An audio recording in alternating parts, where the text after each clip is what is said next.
Hello, everybody. I am excited to spend some time with you. I am so thankful that we are here tonight and that on tonight we have Miss Tiffanny Semmons. She is in the building. Come on, y'all. She is in the building. So right now is your time to save this video, share this video, like this video, love this video, heart this video, whatever it is that you need to do. Make sure you go ahead and do it right now. Let everybody know that Miss Melody is back and we are right on track, especially with it being 2024. I'm so excited to have her here, our first show of the year, and we are bringing it in with an amazing early childhood educator who's a mother who has experience, and also everyone, she is an author. So you make sure, like I said, you save this video, you like this video, you share this video, do whatever it is that you need to do. Now I'm going to give you about 30 seconds to get it done, because when we come back, we're going to get straight into it. We're going to be talking about early literature, something that we all need to be impressing upon. You know the statistics, you know exactly how it is. Leaders are readers. I'm saying it one more time. Leaders are readers. So why not start with the young children? And if you are thinking about having a child, start right now with yourself. Even while you're pregnant or you're expecting, moms and dad, read to that baby while they are in the room. So again, everybody, welcome back. We are right on track. I am excited to have you all here, and I am excited to see you. You know, we haven't had a show since last year. Now, last year was a couple of days ago, but we still haven't had a show since last year. So everybody, welcome. You got about 30 seconds. Go ahead and save this video, because when we come back, I am going to be introducing to you Miss Tiffanny Semmons. Okay, let's go, y'all.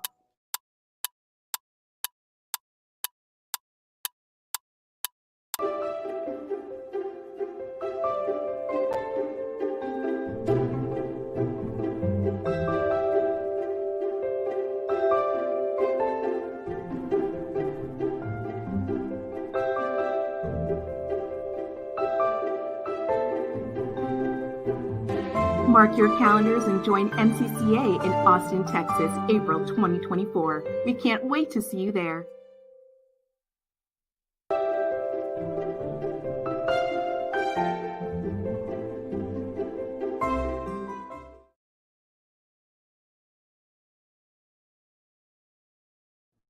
Hey, everybody. I am so thankful that we are back. My name is Melody. I'm the founder of the Early Childhood Educators Circle Time. Again, that is the Early Childhood Educators Circle Time. This is a time where people who love children, who are serving children, we come together to network, to connect, and to uplift one another, to ensure that we're doing the right thing, not only by children, families, and the communities, but first and foremost for ourselves. And on tonight, I'm bringing to the stage Miss Tiffanny Semmons, a lady who I have been following since the pandemic, have had an opportunity to get to know her, have had an opportunity to listen to her stories. I've had an opportunity to just glean from her, see her grow while she's watched and seen me grow. And on tonight, y'all, the first show of 2024, it is with this beautiful lady, this mother, this early childhood educator, this author, Miss Tiffanny. So y'all be warming and welcoming. And let's bring her right on up to the stage. Hey.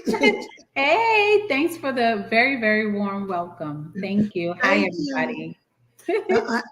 I'm so excited that you are here. What you do and what you provide is a blessing, especially in the realm of early childhood education and literacy. So I've already told them a little bit about you, because I like to tell everybody business, because I love early childhood education and child care providers. Like, we do not celebrate ourselves enough, and we do not know more people outside of our immediate circle. So I'm gonna scale back just a little bit, and I want you to introduce yourself to them if you don't mind. Absolutely. Well, thank you Okay. so much. I'm excited to be on the first of the year and start my year off with a bang with you guys. And thank you for inviting me. My name is Tiffanny Semmons, and I am a mom, a wife, an author. I wear a lot of hats, and I'm excited to talk more about childcare and tell you more about my experience. I got my start in childcare as a preschool teacher, and I had the great opportunity to work in several different capacities as a floater at first, actually. So I got to kind of and if you're familiar with early childhood terms, the floater is like almost like a teacher that kind of goes from room to room assistant. So I got to dabble in and get a taste of every age group. So from infancy all the way up to school age, and preschool is where I landed. I love doing that. And then I had an opportunity to be a school age teacher as well. And then later on in my career, moving up to an assistant director and then eventually a preschool director. So I've done everything. I like to joke and tell everybody I've been in the kitchen at a daycare. I've even driven the bus. So I've pretty much done everything but fixed the roof. So I have my bachelor's in child and adolescent studies, and I got the book knowledge. But working as a teacher, I got the experiential, the experience of working with children. So there's so much that you can learn from books, but being in it and living in it is just a completely different thing. And then later on in my life, I went and got my master's degree in creative English and creative writing, which is the other part of what I love to do, which is being an author and writing books for children. I will say that during my time as a preschool director is when I really began, well, preschool teacher is when I really began to hone my skills in writing, and I didn't really know. Um, at that age, they had such an imagination. I began to make stories and create little dramatic plays to get them to follow the classroom rules. So that's how it all got started for me. And it has really come full circle with me now being an author and going back into those classrooms and touching on some of the same topics that are pretty much evergreen that will never go away, like uh, taking turns and washing your hands and saying please and thank you, all of the things that we learned during the first 5 years, which are, lays the foundation. And Mm. so I'm excited to get more into that, but that's pretty much how I got my start, and a little bit of a full circle moment for me. I I absolutely love it. Like with everything that you're saying, we've already jumped into our word for today, and our word for today is supportive. Yeah. Okay, so before I know somebody who's just joining in, they're like, what do you mean a word for today? And what are you talking about with being supportive? So for those of you who are new, are like, who are these two beautiful melanated women and what are they talking about? As early childhood educators, when we have circle time with the children, that is where we start our community and our day. And so as Mhm. an early childhood educator, when I was in a classroom, I always make sure that I introduce, hello, virtuous. Come Hey, on, Richard. that's right, supportive. I always make sure that I introduce a word to the children. As we stated when we began the show, that literacy is very important.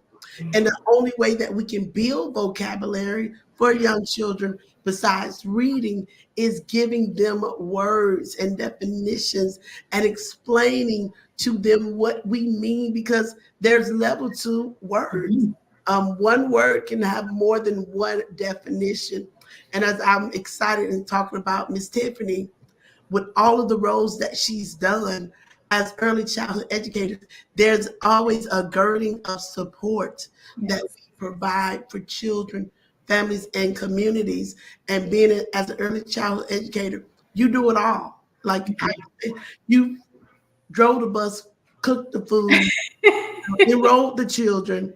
wipe the eyes, you mop the floor, you've done it all. So I'm just so thankful again to have you here with us on tonight so that we can continue to dive more into early literacy, but also talk about you as an early childhood educator.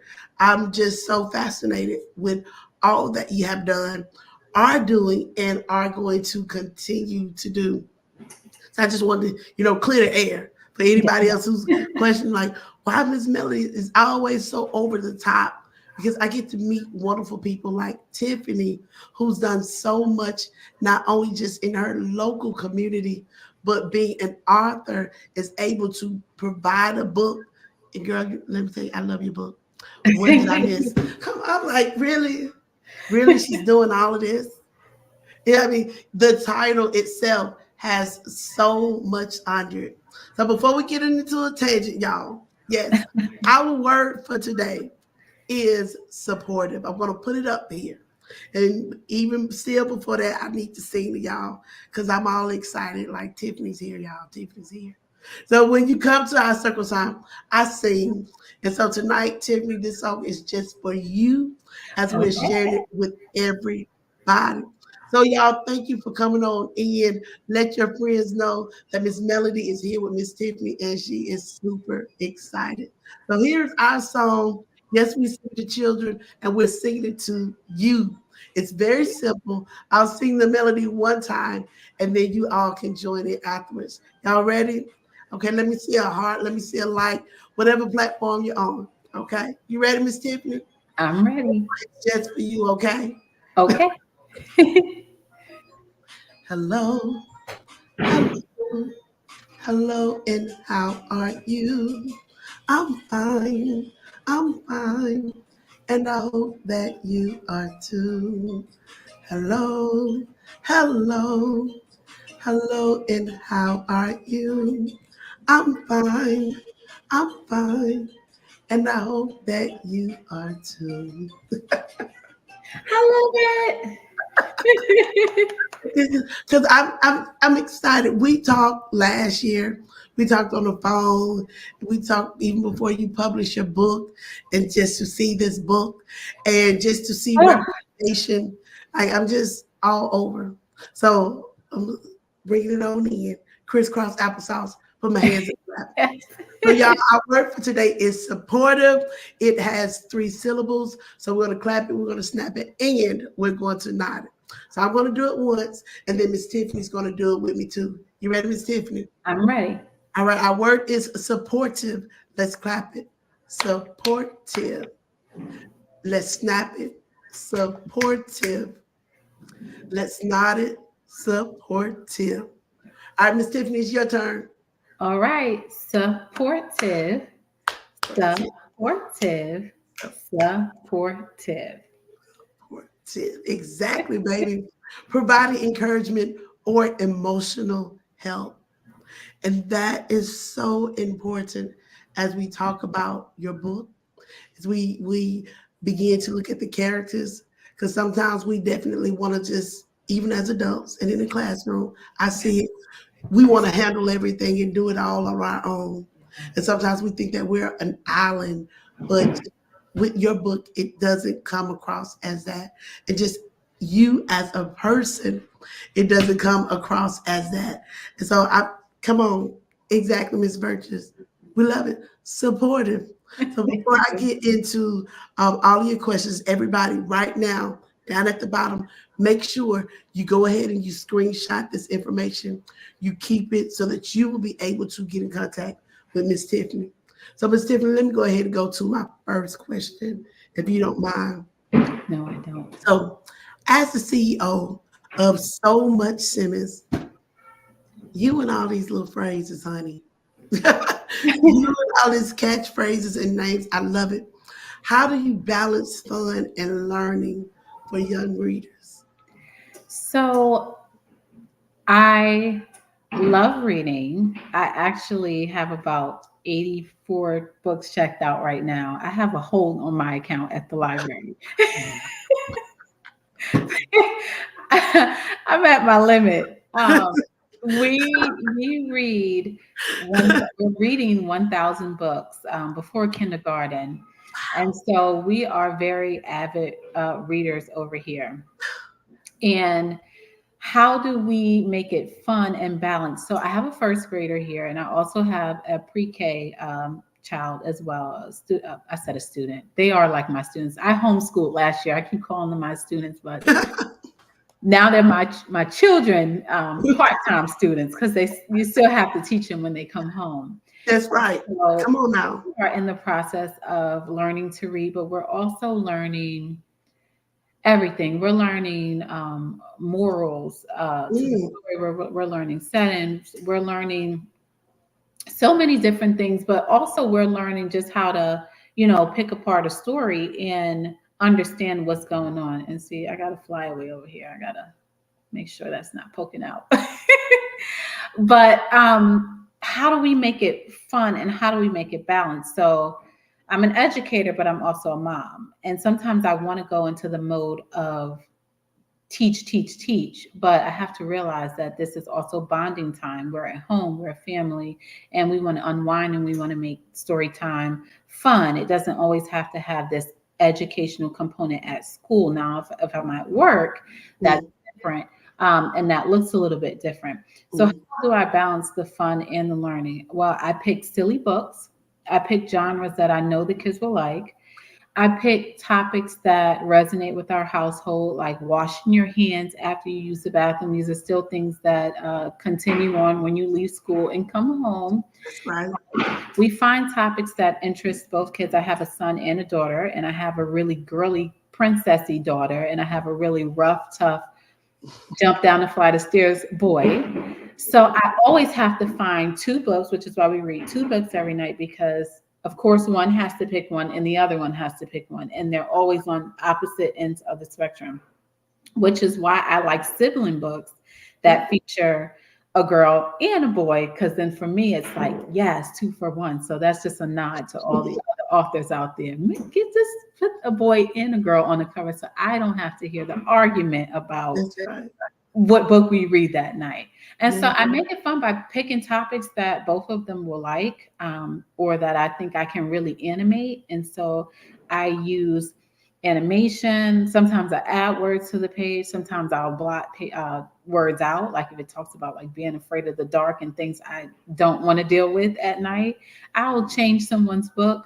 I'll make it to where the kids are excited. So most kids at bedtime, I'm sure they're like, can I have more game time? Can I have more TV time? My kids are like, can we read one more book? And that's because I make it fun and educational. Now that we are in the process of learning how to read, we're reading a lot of easy readers. So I try to pick, cartoon characters that they resonate with, Spider-Man, Barbie, whatever, so that they'll want to read. And I have them read to me, but mostly it's the topics that interest them and things that make us laugh and kind of end the night on a good note. See, that's good. You know what I was thinking while you were saying that you changed some stories? I'm like, one day the kid's going to say, Mom, we need to change stories. What was that? Because there are some really good stories out there, but they use words, that we don't, that I don't encourage at home. Sometimes some of the authors, I think that they write with adults in mind. So like words like stupid or you're crazy or things like that. Like I've come across more the old school books. I think during our generation, no one was like, who cares if you said that word? Right. But now as we're moving towards like being conscious of what we're saying, a lot of the books I have to kind of change out the word. Still good books, but it's just not, sometimes I just don't want them to repeat it, especially to me. Like I don't want my son or my daughter to turn around and go, that is so stupid, or, you are so dumb, or something like that. So I'll go, that's very interesting. I'll just, add something else in there. But it is very interesting. And it does tie into ensuring that level of consciousness that you're supportive in their development, because if it's their favorite story, with that syncopation of reading, and once they get it, it becomes embedded in them. So that is very good, because I know, I know that you do it. And you stated that you do it on how you make picture read, and take your imagination there. And so we do have to be conscious and cognizant of what we say and how we present information, which leads right into my next question. That as an early child educator, how do you weave storytelling in early education within like a whimsical children's book? Now, you kind of already answered that. I just want to Yeah. put it there. So how do I weave that in to early childhood books? I'm just a whimsical person. I mentioned earlier that I really love preschoolers, and that age group for me, I love all of them, but I love the imagination of a preschooler. I could tell my students, okay, we're gonna, if I wanted them to quiet down, I would say, hey, we're gonna reach up and grab a cotton candy cloud, put it in your mouth and chew it. And they really, they really focused on that. Now, I taught first grade once, and if I said, reach up and grab a cotton candy cloud, they would go, no. So anyway, they would keep talking or doing whatever it is that they're doing. So I like to weave in those things because, one, I just think it's fun for the imagination. And the way I do it is I just make up silly things. It could be a sound effect. It could be a silly phase. It could be anything. My favorite is to just pause and the kids are like, and we just do faces at each other. That's one of my favorite ones to do during circle time because it doesn't rile them up. Sometimes when you go boom, of course, kids want to go, ha ha ha. She said boom, no boom, and now we're doing this. We're doing boom boom, and I'm like, okay, reel it back in. So I weave it in. I look at my crowd and I go, if I go boom to the girls, are the girls going to have a punch fight? Probably not. They're going to probably, but if I go boom, pow to the boys, are we going to wrestle? Yeah, that was the signal to let's get down on this carpet. That is it. That is it. There's so much, as you stated, even with preschoolers, it is just our imagination, and especially with early childhood, you do not want to damper that. Yeah. Even as an adults, that sometimes we allow what we believe or what we perceive to be our reality, and it becomes so unfair. And every time I talk to you, it's always leading right into the next question. It's always leading right into the next question. Because we understand that our perception is our reality. But as we are helping children to grow and develop, we need to be conscious of what it is that we say and what it is that we do, because we can change the trajectory of their life even now as adults. So, as a published author and an early childhood educator and a mom, can you provide some insights on how your diverse roles have shaped the creation of your books and just you as a professional or even as a parent? We can use tips. Yeah, so I think that being an educator and being a mom and then being a director and then being a teacher, I'm switching hats. Like, so as I'm writing, I'm like, would I want a book to say that as a teacher? Would I want a book to encourage name calling? Probably not. And then I have to put my mom hat on and I have to go, is that something that I want my child to repeat to an adult, to a teacher, to a peer? And then as a director, I'm thinking, what kind of books do I want to, showcase at my school? What do I want my brand to be as a school director? What do I want my students to embody? And all of that pours into my writing as So Much Semmons. And the word for today is supportive. My brand is built on being supportive to all of that. It lends to all of that. I write books for family and I write books for children and their families. And so I don't just write books for the child to laugh at. All of my books will be something that the parent can take away from, the teacher can take away from, the mom, the parent, the teacher, the director, anyone, the librarian. I'm thinking of everyone as I write. So case in point, with What Do We Miss? This book here. This is a perspective book. The front of the book is all about what children think we're doing at night. And if you see behind me, there's an inspiration, those stairs right there. that's this right. That's this right here. I love it. And from the children's perspective, what are we doing at night? Oh, we must be partying because we're not in bed. We're not, we're making all this noise. What's going on downstairs?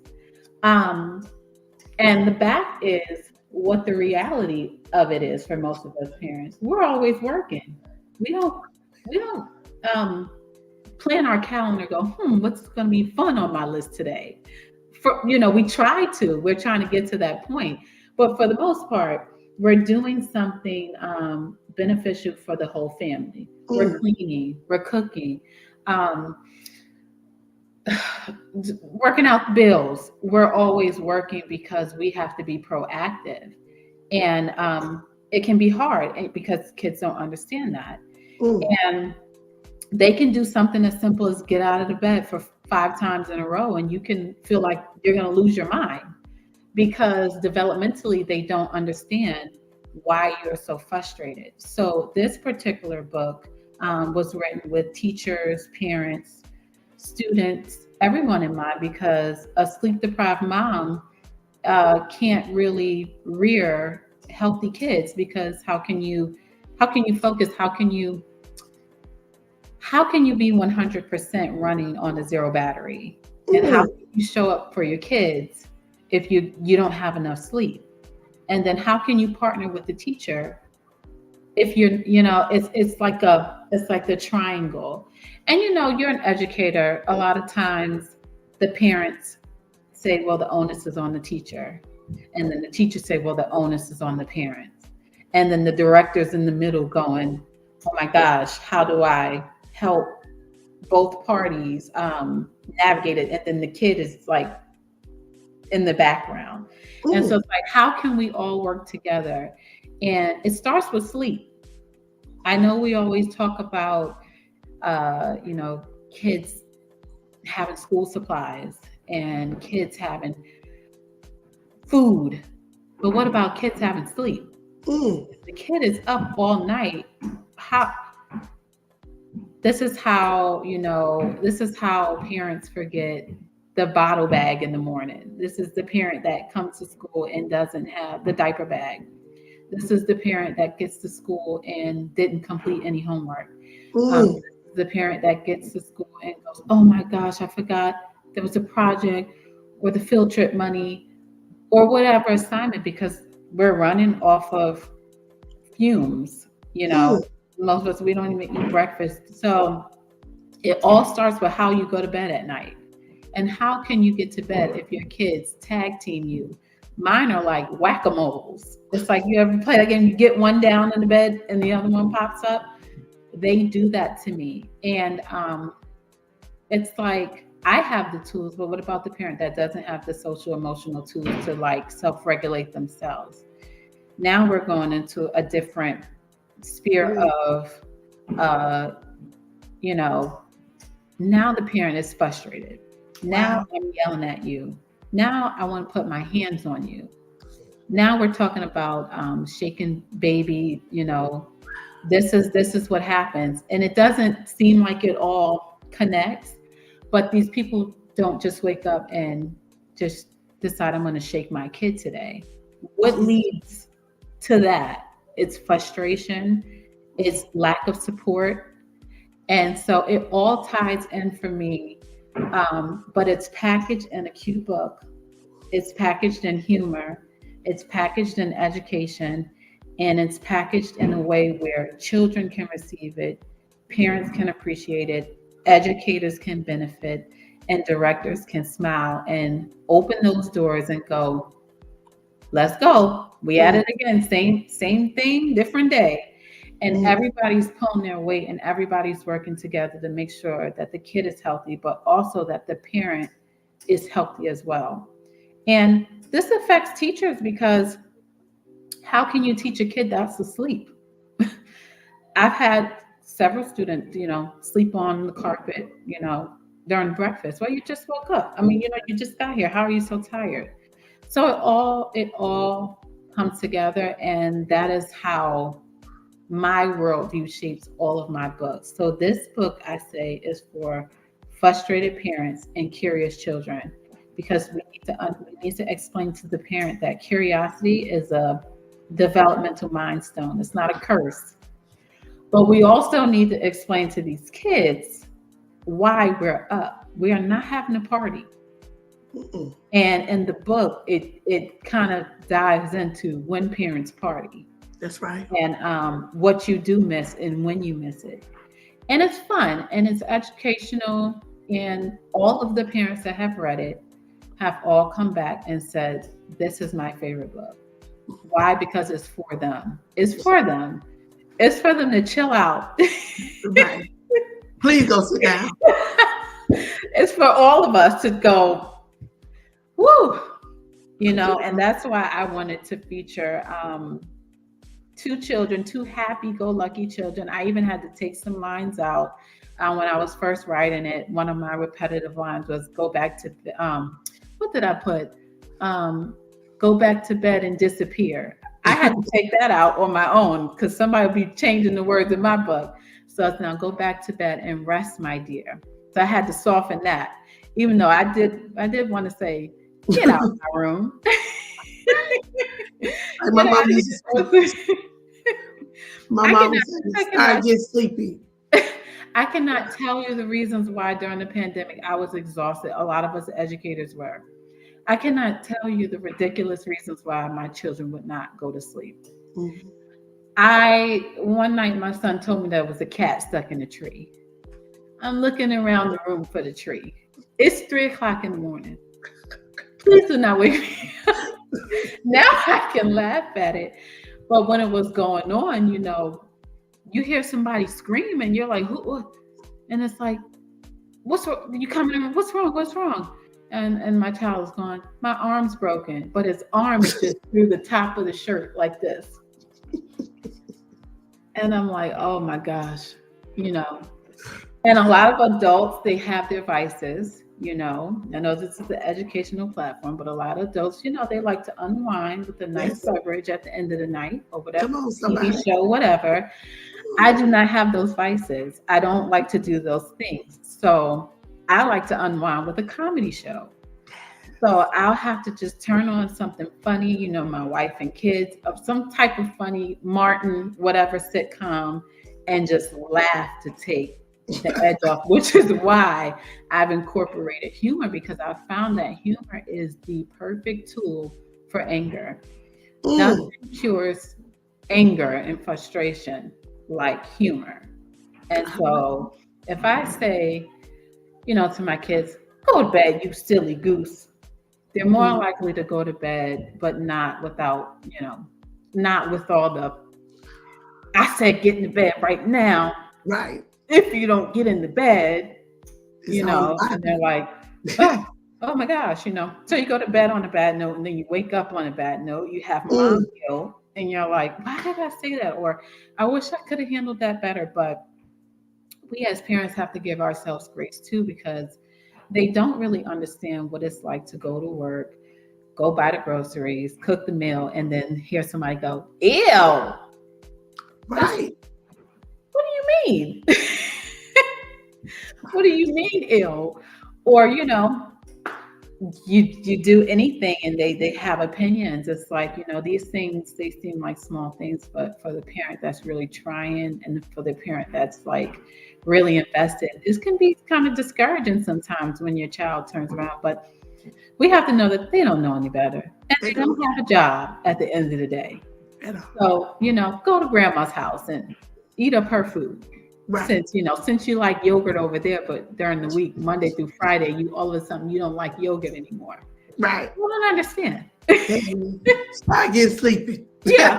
I don't understand. But at grandma's house, I guess the same yogurt, the same brand, it's different. It's different. Your refrigerator doesn't get as cold. I don't know what it is. I didn't check the temperature. I'm looking at the brand. I'm like, I kid you not, my kids, they ate something over Christmas over there, applesauce. I just bought a tube of applesauce. No one's eating it. I just bought like the jar of applesauce, and I'm like, I don't know. We're gonna go have dinner at grandma's house just to get over that. I don't know. I don't know what to do about it. It is not the same. It's not you. But listen, hey everybody who is just coming in, thank you so much for joining us. My name is Melody. I'm so excited to be here. I want to tell you, welcome to the Early Childhood Educators Circle Time. Again, welcome to the Early Childhood Educators Circle Time. We're also known as ECE Circle Time. Just taught you a little ASL again, ECE Circle Time. This is a platform where we come together to connect, to network, and to uplift one another as early childhood educators and child care providers. And on tonight, I have with me my dear friend and sister in early childhood education, Miss Tiffanny Semmons. She's a mother, she's an author, and she's a bona fide early childhood educator. So if you are just joining, I'm going to encourage you to save this video and go back so that you can get some information. And while you're just coming, I want to give her about 30 seconds. 30 seconds to go ahead and wet a whistle. Taking her off stage because she's been talking and sharing and giving some great information. So again, welcome to the Early Childhood Educator Circle Time. I am excited that you are here. Tonight, our word has been supportive.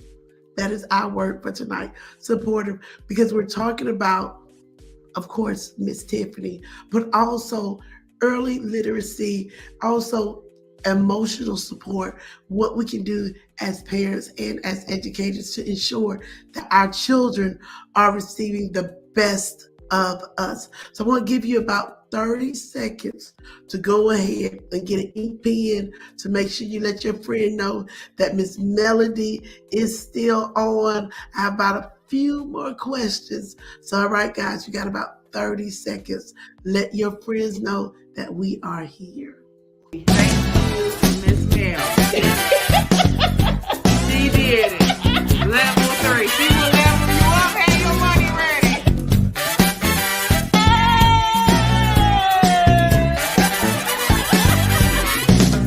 Contact me today. I would love to work with you for your facility, home, center, or ministry. Let's do it.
Hey, everybody, we are back, and we are back on track. My name is Melody. I'm so excited to be here. I'm the founder of the Early Childhood Educator Circle Time. And on tonight, I have with me our dear friend, Miss Tiffanny Semmons. So if you're just coming on, I'm going to give her a few moments to reintroduce herself to you.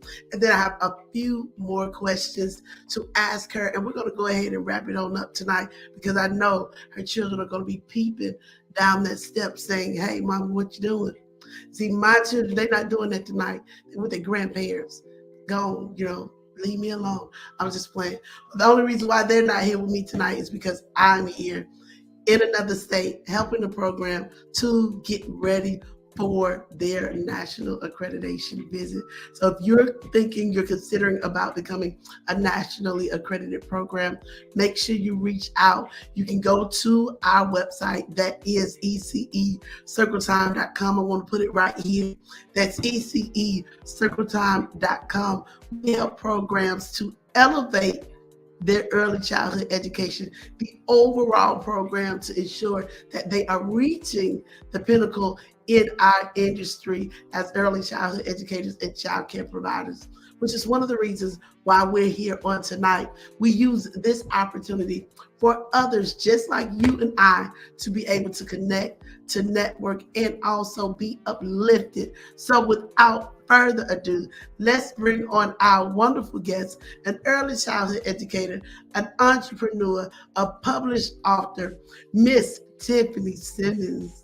Hey. Hey, everybody. Glad to be back. I am so glad you're here. Like I said, I only have just a few more questions. This has been a wonderful, wonderful conversation. You've even enlightened me to make sure that I'm more supportive on how I'm helping my children and being okay with just even having that level of consciousness and realizing that sometimes I need to make sure I pre-read what they're looking at. It's great to be whimsical and it's great to think on your feet. But just like you and your family, you have this pledge to read 1,000 books. Yes. Reading 2 books a night. When I say that your book, of course, hits home for my family, and especially because my daughter's name is Journey too. Oh, I didn't know that. Yes, so she's going to need her own personalized autograph. I love meeting Journeys and Jace's. I've met one Journey so far and one Jace that's read the book. And I just want to say as a disclaimer, I read 2 books a night. However, sometimes my children do pick the longest books. And that's when I start deleting scenes. Because they'll have me up till 10 o'clock at night. And I'm like, and they live happily ever after the end. Mommy, there's more pages. No, that's the credits. That's just, we'll look at that tomorrow. But yes, we are trying to read. We're trying to meet that quote of 1,000 books. I think I'm so terrible with keeping up with it. We have a book from our library and we may be at 200, but that also includes audiobooks and that also includes YouTube books. So sometimes we get on YouTube and I'll let them follow along there. And then they also have these books called Vox books that speak to you. And I love those, especially when the books are wordy. I just sit and I can listen in too. So I enjoy that. See, you play too much. You're being petty. Now, since you're being petty, you lead right into my next question. I'm telling you, when you get older, your children are going to think, I'm like, well, Mom, you I went back and read it, and that's what you said. Yeah, it didn't say she never picked her nose again and stopped biting her fingernails because it's germs. Oh, okay. That's fine. Well, that's absolutely fine. It's all good. See, I did that so that you can go back and read it. Exactly. That's exactly why I did it. Exactly. So here's my next question. How do you choose things that resonate with both young readers and parents and that are also shared experiences? Like I said, your book is perfect. It's a simple question. And the book to encourage dialogue and learning in the homes through what you do. I just started off with the front cover of your book and the back cover.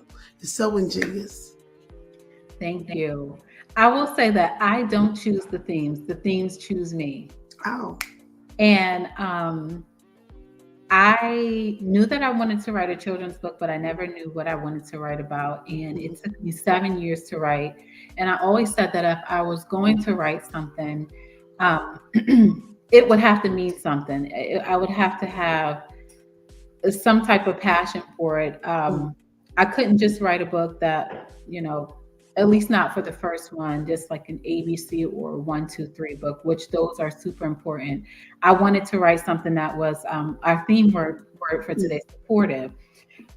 How will this book actually make a difference in my household? And how will it make a difference in someone else's household? And right away during the pandemic, sleep became just a reoccurring thing that I just didn't get to experience. Being a preschool director, and during the pandemic, it was really hard. And with the turnover rates, with hiring teachers, being a director, being in a classroom, and kind of taking on a bunch of roles, and then having 2 small children, sleep was just something that none of us were getting.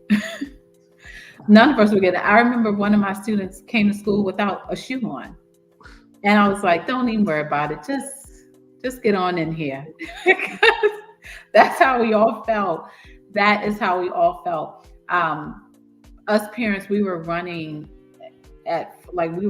full speed, no breaks, trying to get used to this new norm. And that's why on my book, I have words written by a sleep deprived mom, because I wrote this book out of sleep deprivation. I wasn't getting any sleep. So that's when my mind just kind of, started working.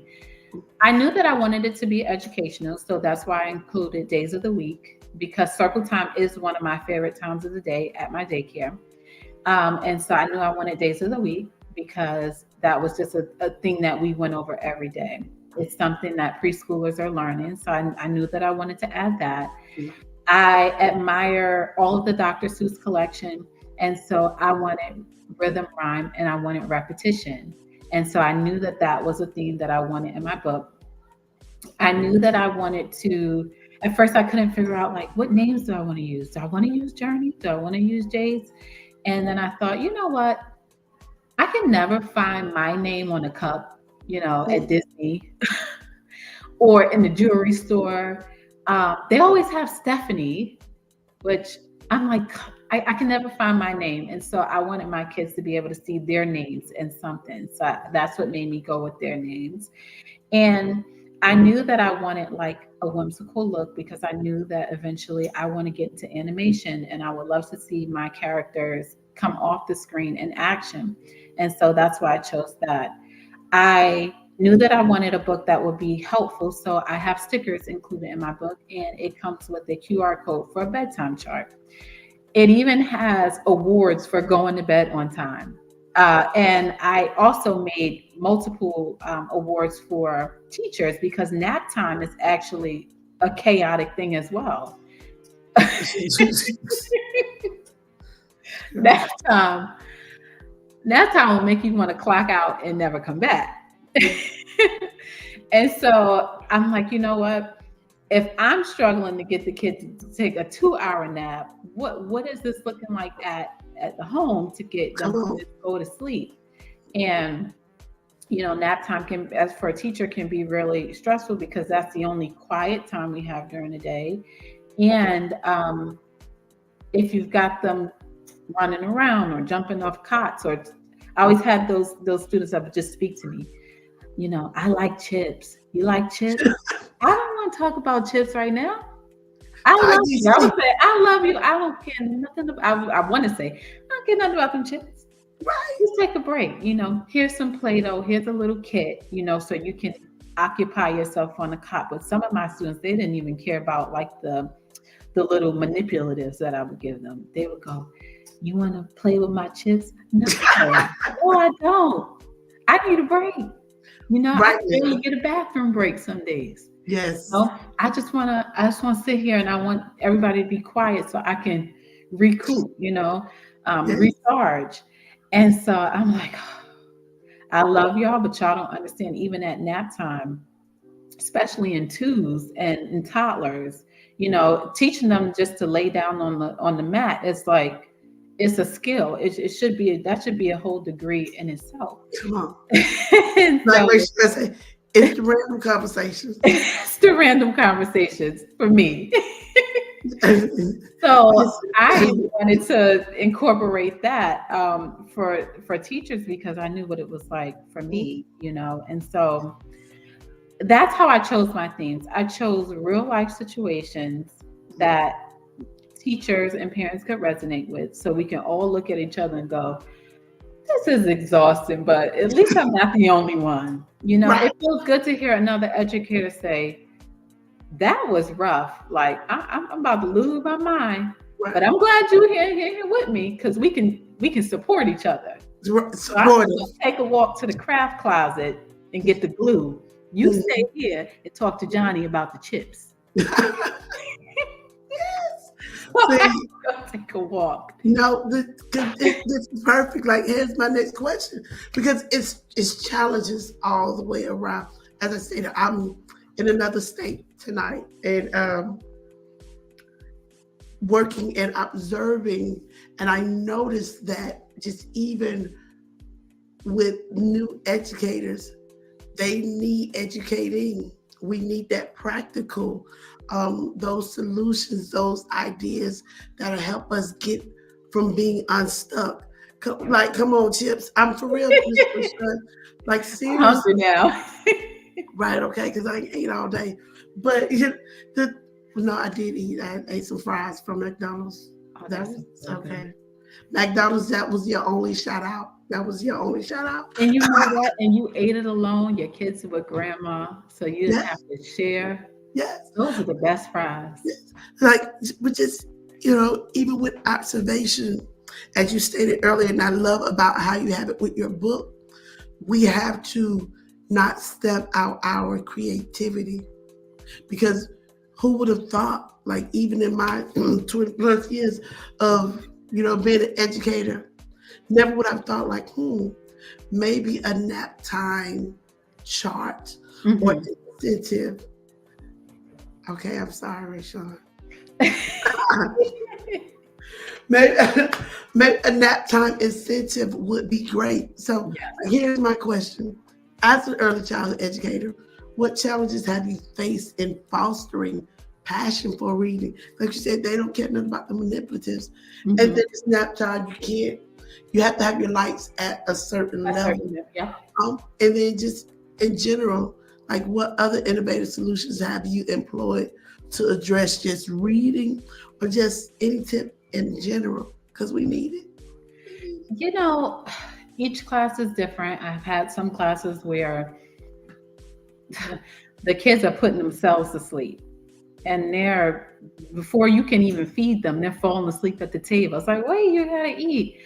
And then I have classes where a lot of the kids their brains are still going and they have a lot of energy. They're not used to taking naps, or they don't nap at home.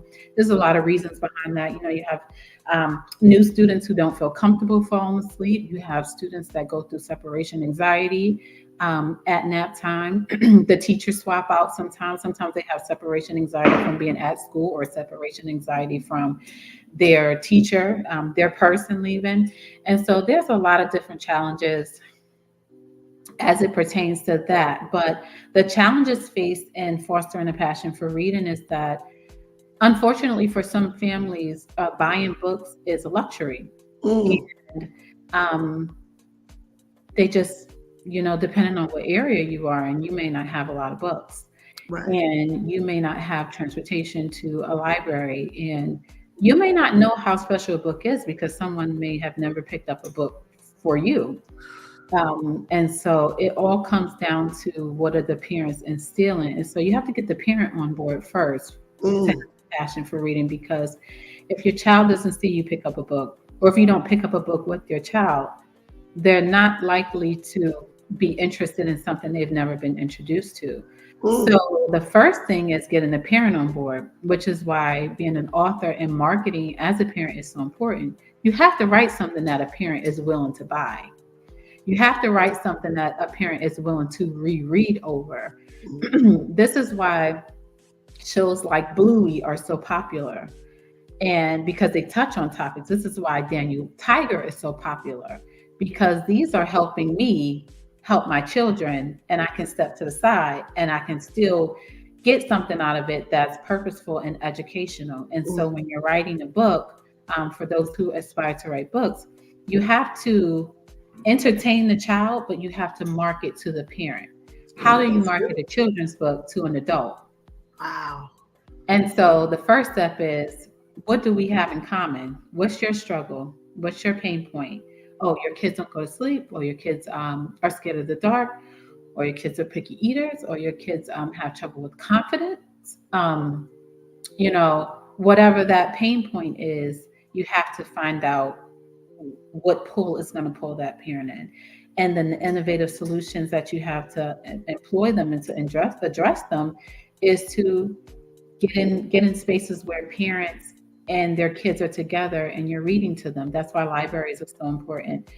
That's why read alouds. That's why teachers are so important. That's why circle time is so important.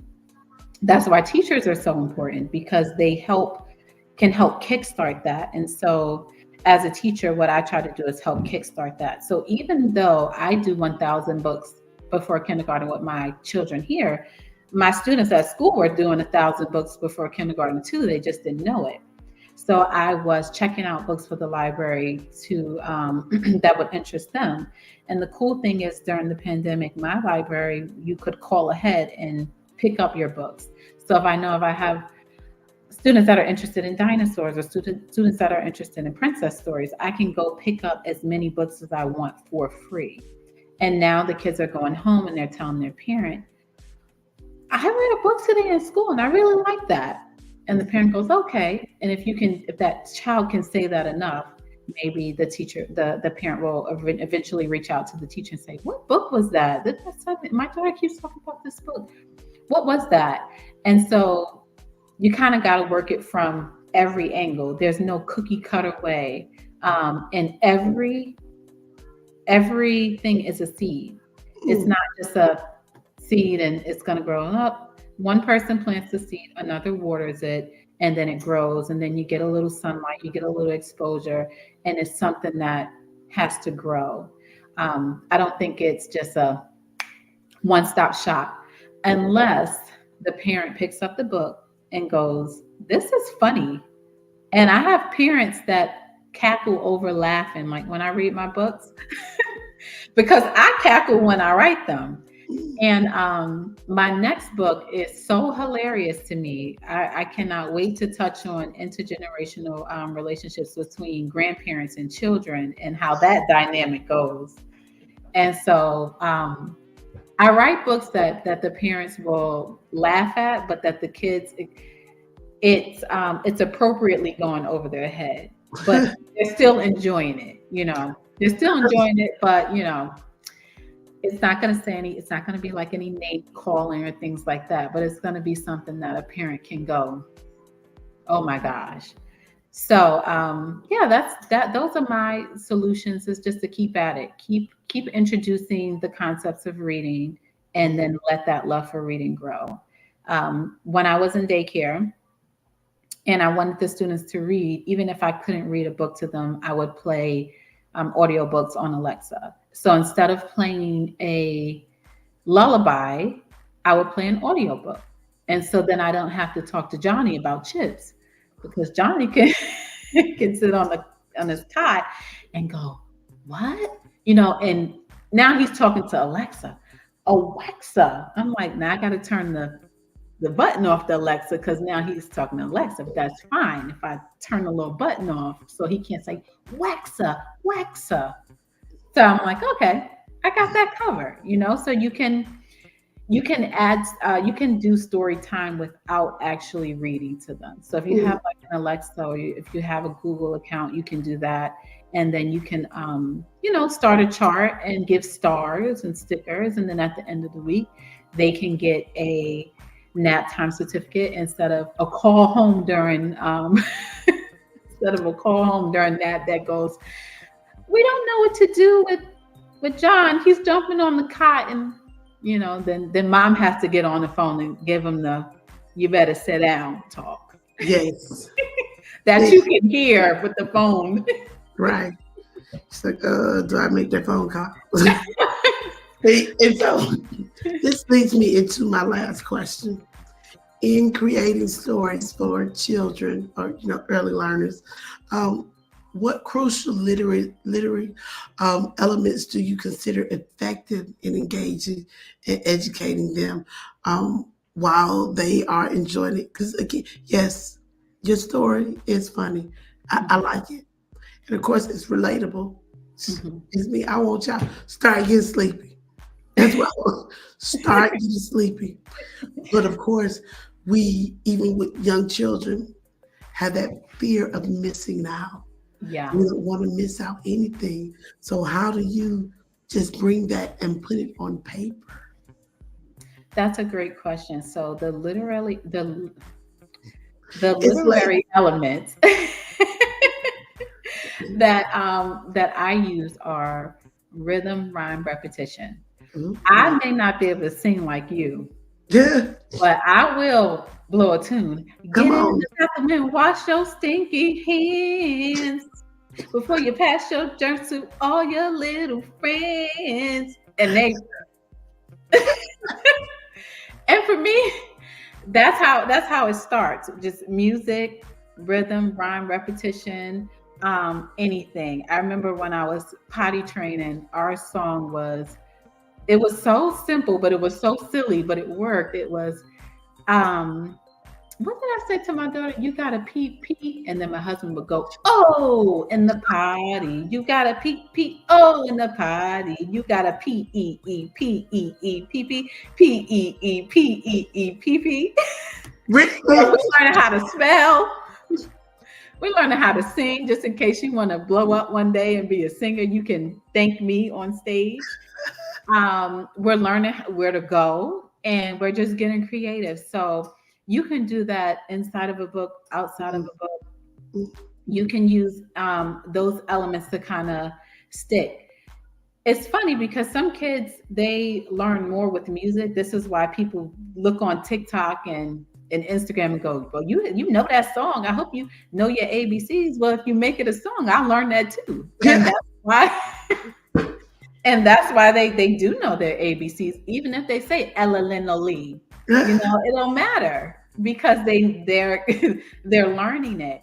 And so you use the everyday things that you have. You don't have to buy a board and say, this is why we don't run around, and with the classroom rules, even though I love classroom rules, and in most places you have to put them up there, but they ain't looking at them classroom rules.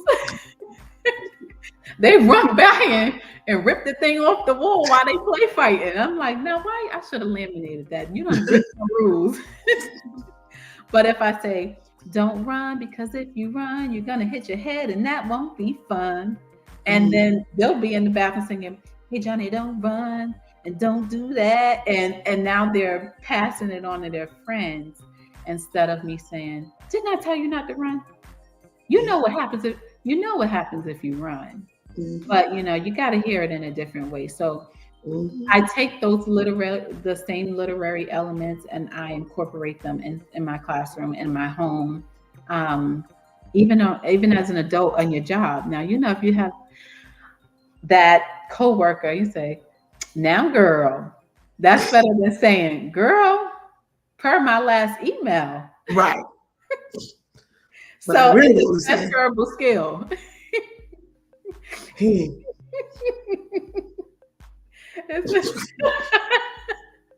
It's a transferable skill. Yes. And humor and music, they all kind of, it's something you can streamline. So that's what I use, and it's been very effective, and it helps strengthen the bond. It becomes more of a relationship versus more of like this authoritative figure over them, telling them what to do. You can't have fun. We can have fun while I also steer you, what to do, And that's been most effective. And honestly, I feel like if you don't try to use those tools, you will burn out and you will be stressed and you still won't accomplish anything. So you'll be burnt out, stressed, and you'll have no solution. Mm. So why do that when you can sing? So you're either gonna sing or you're gonna hurt yourself. You're gonna That hurt part. yourself. That part. And you might as well sing. You might as well sing. You might as well You sing. might as well sing. For those of you who are just joining us, and those of you who are like, okay, who are these two beautiful women smiling? My name is Melody. This is Tiffany, kind of rhymey. So today we've had the wonderful opportunity of having Miss Tiffany on. We talked about early literacy. We talked about parenthood. We talked about being early childhood educators.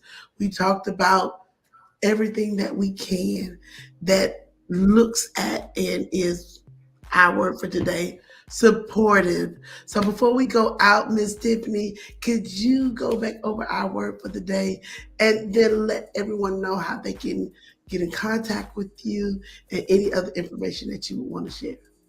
Yeah, so as you said, our word for today is supportive and um, continue to be supportive to one another, to your peers, and to your student for your students and for your parents. It all works together. We're all in this together, and we all need each other in our community. So, think about this week? What support looks like for you? What can you do? You offer someone a bathroom break.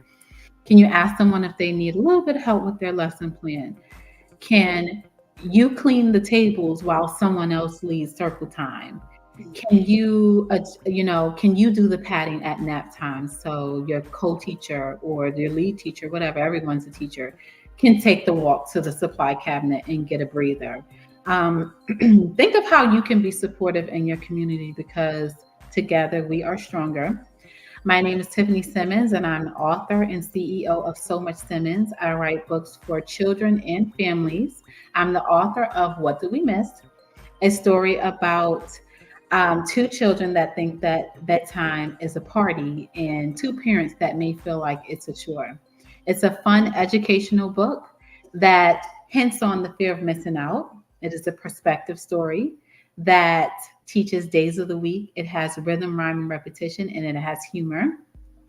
I say this book is for frustrated parents and curious children, but this book is for anyone who thinks that reading is important and that wants to truly have a bond with their child or their student or any child that they love. I can be contacted at www.somuchsemmons.com, and Semmons is spelled Semmons. I have a wonderful group on Facebook called My Kid Won't Sleep. So if that topic resonates with you, you can join us at My Kids Won't Sleep on Facebook. You can search the group and join us there. My book is available online at my website, somuchsemmons.com. And you can also find a matching pajama set to get into character. And we also have these cool bracelets, character themed bracelets that I've just rolled out as well. I had a pleasure speaking with all of you tonight and telling you about the importance of literature in education and how important you are to your children, to your students, to your staff. I hope that this book will bring you lots of laughs. I hope that this book will bring you a lot of love. And I hope that this book resonates with you and that you enjoy it. Thank you for having me on. I really enjoyed this session tonight. And my kids did not come down the stairs. They did not. And so they get an extra I'm sticker. impressed. Yes. Very much. They knew that you had to come to Circle Time. That's what it was. So he's like, oh. Yes. Mom, I gave him a little talk. Little pep. So I get sleepy. I gave him a pep and then I gave him a pep refresher. Oh, come on. Oh, see, I'm not, are you about to make me, I'm going to say it. I'm going to say it.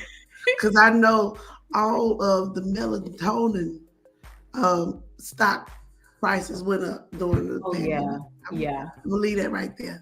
Oh yeah. Miss Tiffany, it has been a pleasure having you on tonight. I'm so thankful that you joined us. I'm so thankful that your children decided to rest on Yes, tonight because they knew exactly what you would be doing, that you would yes, be helping and supporting parents and educators all over the world. And listen, I'm so thankful for my parents. They got the yes. grandkids because they don't call me. My phone doesn't work this week. My phone does not work. I'm Um, living vicariously through you. right. They tried it. They called me. And then when I tried to call back, my daughter's like, "Oh, I didn't mean to call you." Kind of hurt my little feelings. I Oh, was like, "Oh, okay, don't call me then." So but again, your book is fun, it's engaging. I love activities that you have for parents and for educators. I just love the inclusion on every level. I just appreciate everything that you're doing as an early childhood educator, as a parent, letting people know that sleep deprivation is real. Um, it's real. It is real. It is real. What came in not too long ago, but the few minutes I joined, I really enjoyed myself. Oh, thank you, Samuel. yeah. It has been a blessing to have Tiffany here. Ms. Tiffany, you have helped us out on tonight. And I guess I'm going to go ahead and go to bed. We're going to go to bed so that I can be pumped and refreshed for tomorrow. Yes, yes, same. Oh, thank you. So everybody, make sure you screenshot this information. Make sure you screenshot and save Miss Tiffany. So when she invites you and I to go sit on the sofa of the biggest talk show in the world, when her books become monthly books, we can Oh, say we were there and we loved it. oh, I love that. I love that. And I pray we all get a babysitter for that night. Listen, because we're gonna tell the children you're on your own. You're on your own tonight. You're on your own. I don't know what you're gonna do, but I can help you. So thank you so much, Miss Tiffany. It has been wonderful, and we shall see you soon. And again, and again, and again. I expect to see you on the show at least once a year for the next 20 years because you're gonna have a series of Oh, books. I can't wait. That's my expectation. My stamp, and I'm putting it on it. I Thank can't. you. Thank you. Thank you. Have a wonderful night. Thank you. Bless y'all. Thank you Thank so you. much. Thank you. So, everybody, it has been a pleasure. It was great to have Miss Tiffany on the show with us on tonight. Make sure you save this video. You go back and you watch the replay. And while you're there, be nice. Check the book out in the library. Miss Tiffany also said there are different ways to meet your goal. She has a goal of 1,000 books for the year. She talked about listening to them on Alexa, on Box. You can listen on YouTube. You can read the book. You can go to the library. And one thing I do definitely want to encourage is that for those programs, build a relationship with your local library. I don't know about your state, but in the state that where I'm at, the library gives what we call bunny packs.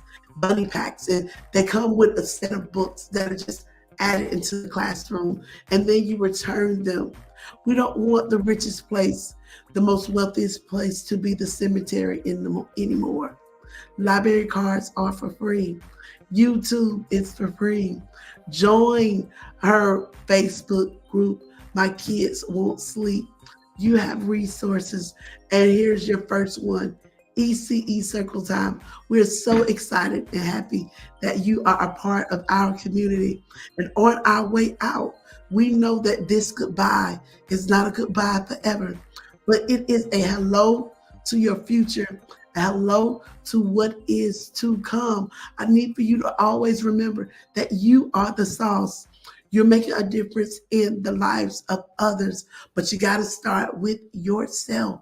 You have to know, number one, you're destined for this. Whatever this is, if it is a parent, if it's an auntie, if it's an uncle, if it's a child care provider, an entrepreneur, or a servant leader, you're destined for this. Whatever role you've been called to, you have to know and believe that you can do it. Ain't nothing to it. Come on now, somebody. Number two, that you are capable of great things.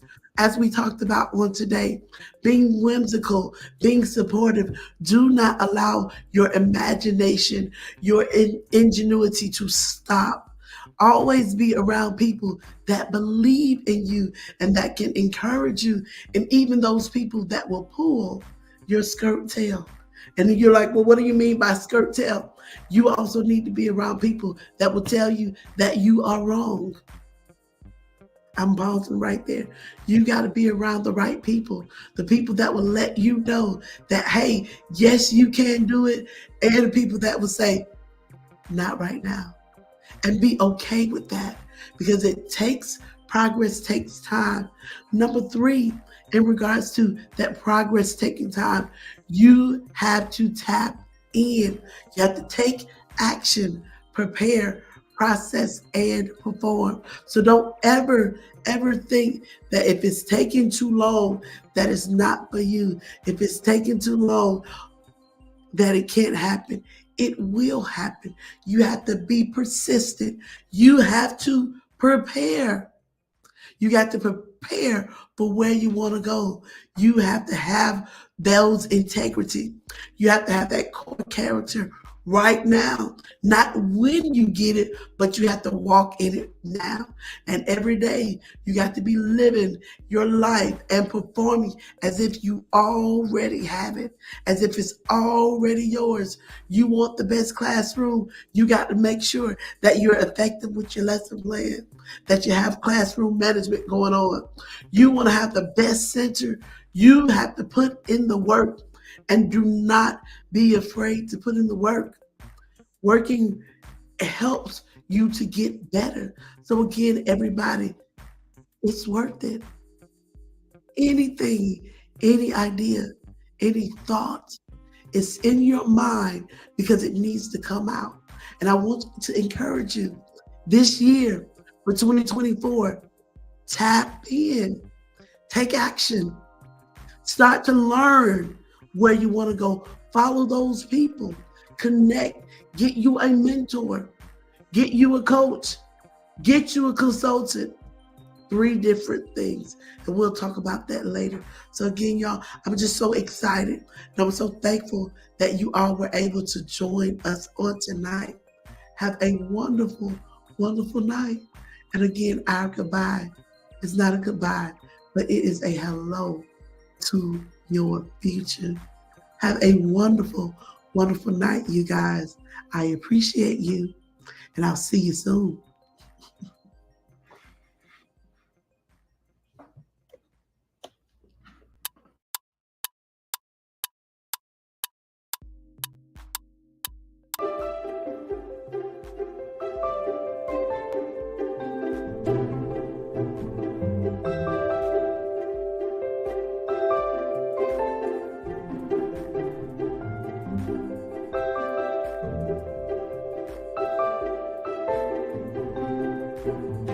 Mark your calendars and join MCCA in Austin, Texas, April 2024. We can't wait to see you there.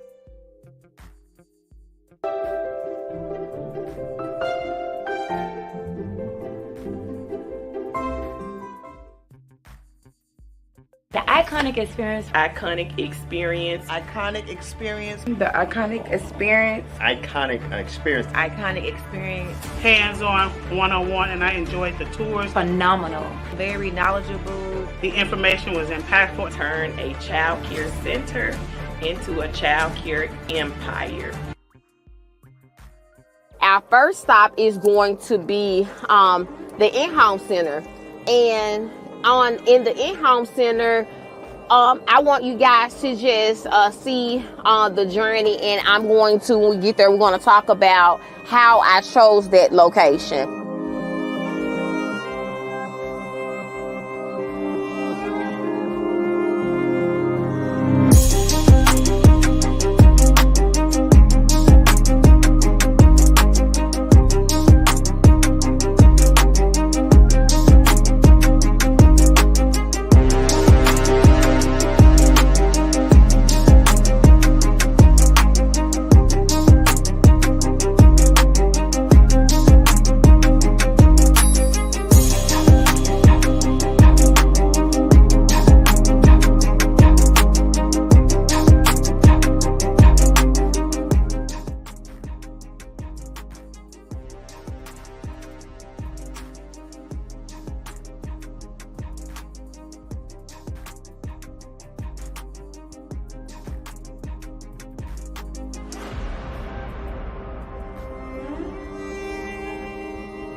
$1 million building.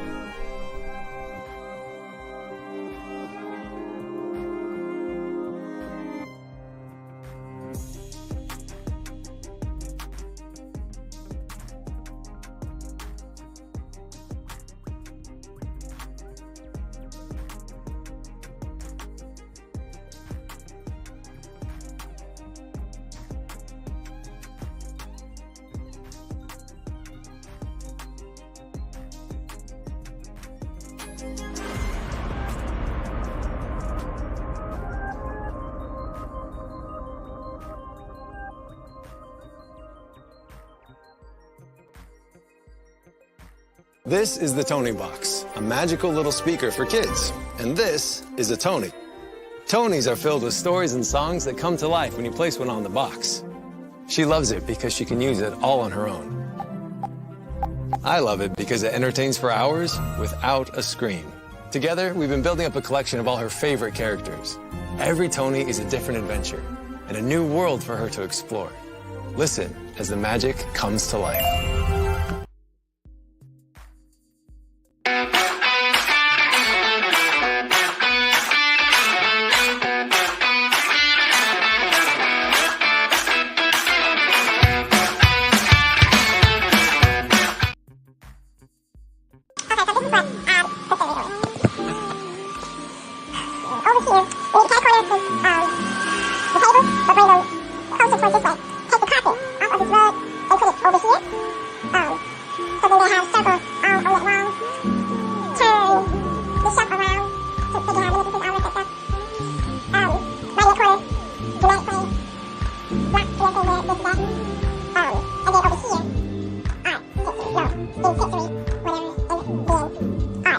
Or